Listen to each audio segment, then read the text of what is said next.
Hi friends, welcome back to Goldandhra movie news. Director Boyapati Srinu ప్రస్తుతం silent గా ఉన్నారు. తేడాది రామ్ పోతినేనితో ఆయన తీసిన స్కంద సినిమా బాక్సాఫీస్ దగ్గర బోల్తా కొట్టింది. భారీ అంచనాల మధ్య రిలీజ్ అయిన ఈ చిత్రం ఆడియన్స్ ను ఆకట్టుకోలేకపోయింది.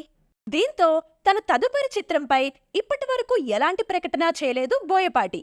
అయితే రీసెంట్ గా జరిగిన ఈవెంట్లో తన తదుపరి ప్రాజెక్ట్ గురించి బోయపాటి మాట్లాడారు.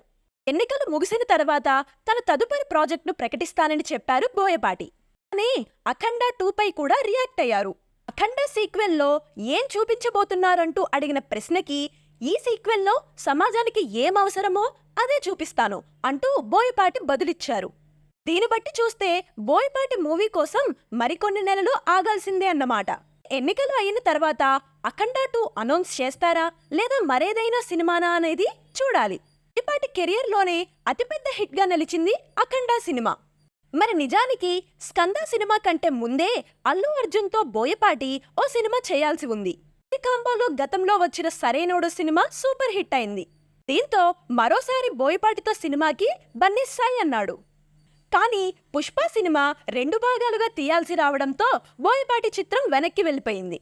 దీంతో రామ్తో స్కంద సినిమా తీశారు బోయపాటి. అది పెద్దగా ఆకట్టుకోలేకపోవడంతో ఇప్పుడు బన్నీ ఛాన్స్ ఇస్తాడో లేదో అనేది డౌటే. ప్రస్తుతం పుష్ప తర్వాత బన్నీ క్రేజ్ వేరే లెవెల్ కి వెళ్ళిపోయింది. నుంచి చేసే ప్రతి సినిమాను పాన్ ఇండియా లెవెల్లోనే చేయాలని బన్నీ అనుకుంటున్నాడు. అందుకే పుష్ప 2 తర్వాత తమిళ డైరెక్టర్ అట్లీతో సినిమా చేయాలనుకుంటున్నాడు బన్నీ. ఎందుకంటే బాలీవుడ్ స్టార్ షారుఖ్ ఖాన్ తో జవాన్ సినిమా తీసి పాన్ ఇండియా లెవెల్లో బాక్సాఫీస్ ను షేక్ చేశాడు అట్లీ. అలాంటి డైరెక్టర్ తో సినిమా చేస్తే పుష్ప 2 తర్వాత మరో పాన్ ఇండియా మూవీ అవుతుందని అల్లు అర్జున్ భావిస్తున్నాడు. ఇలాంటి మరిన్ని ఇంట్రెస్టింగ్ మూవీ న్యూస్ కోసం గోల్డంధ్ర మూవీ న్యూస్ ని సబ్స్క్రైబ్ చేయండి. పక్కనే ఉన్న బెల్ ఐకాన్ ని క్లిక్ చేయండి.